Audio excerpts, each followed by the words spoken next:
Aleppo में अफरा तफरी का माहौल है। हयात ने किया कई जगह पर कब्जे का दावा एलेप्पो में, और इसकी वजह से यहां पर बेचैनी बढ़ी है। एलेप्पो के लड़ाके जिस तरीके से तेजी से आगे बढ़े हैं, हयात के लड़ाके जिस तरीके से तेजी से आगे बढ़े हैं, खासकर एलेप्पो में, उसके बाद से ये स्थिति पैदा हुई है। ये तस्वीर एलेप्पो की हम आपको दिखा रहे हैं, जहां पर हयात के लड़ाकों ने कब्जे का दावा किया है।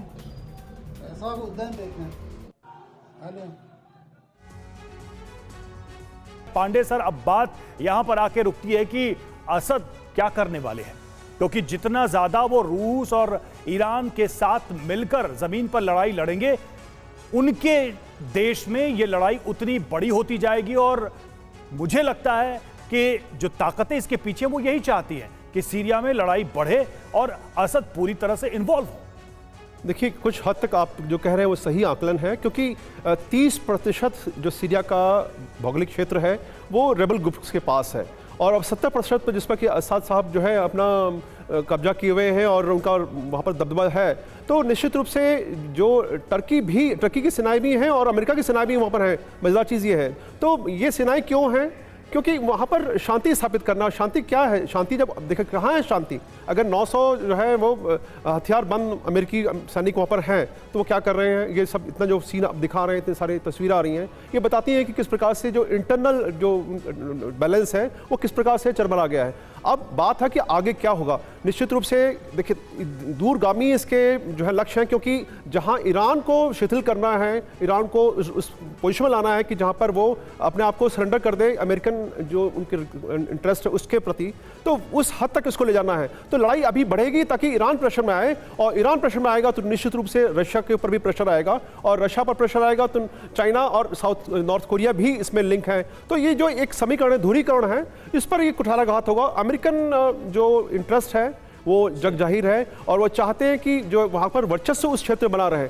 ईरान इजराइल के जो बीच में जो उनके बीच तनाव था उसमें विराम देकर अब इस क्षेत्र में शांति न हो, इसकी तरफ ये बहुत गंदा कदम उठाया गया है, मैं कहूँगा। क्योंकि ऐसी अगर शांति चाहिए थी तो सब क्षेत्र में होती। जो चीज़ 2016 के बाद अभी जो है 8 साल के बाद अचानक ऐसा क्या हो गया कि ये रेबल ग्रुप जो है एकदम से हथियार मिल गए, और वो सोचिए जहाँ पर वो वॉकी टॉकी में धमाका कर रहे हैं। इसका मतलब क्या है कि तकनीकी रूप से वो इतना सक्षम है कि वो सब हासिल कर सकें, जो कि इजराइल जैसा एकदम advance country, technologically advance country ने किया।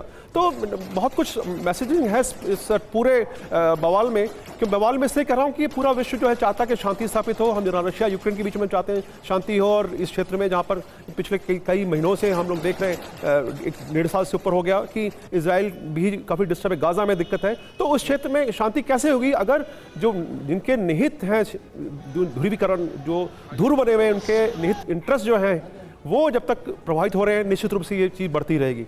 जी बिल्कुल, और इसमें ये माना भी जा रहा है कि जो पश्चिमी देश हैं वो लगातार इस पूरी लड़ाई में, जो कि असद सरकार के खिलाफ है, इसमें विद्रोही गुट यानी जो STS है उसके साथ खड़े। लेकिन क्या इस बार जो हालात हैं वो एकदम अलग हैं जो लेबनान में देखा, जो गाजा में देखा, क्योंकि इस बार खुले तौर पर रशिया और जो ईरान है वो साथ में है असद सरकार के। एक और बड़ी खबर, एलेप्पो पुलिस मुख्यालय पर कब्जा हुआ है, विद्रोही फोर्स हयात ने कब्जा किया है। वो तस्वीर भी जो सामने आई है, वो तस्वीर भी हम आपको दिखाते हैं। ये देखिए, ये एलेप्पो में पुलिस हेडक्वार्टर, यानी जो विद्रोही गुट है असद सरकार के खिलाफ, उसको इस बार कामयाबी जरूर मिल रही है। यानी इससे पहले जो विद्रोह हुआ, इससे पहले की जो लड़ाई है, उससे एक बड़ा फर्क, उससे एक बड़ा अंतर इस बार नजर आ रहा है। और एक बड़ी ताकत के साथ जो विद्रोही गुट है वो असद सरकार के खिलाफ मोर्चा खोले हुए लगातार हमलों को अंजाम दे रहे हैं। और एलेप्पो में ये देखिए पुलिस मुख्यालय है, वहां की तस्वीर आपको दिखा रहे हैं, जहां पर अब ये कहा जा रहा है विद्रोही फोर्स हयात ने कब्जा कर लिया है। और ये जो वीडियो है ये उन्हीं की तरफ से बनाया गया है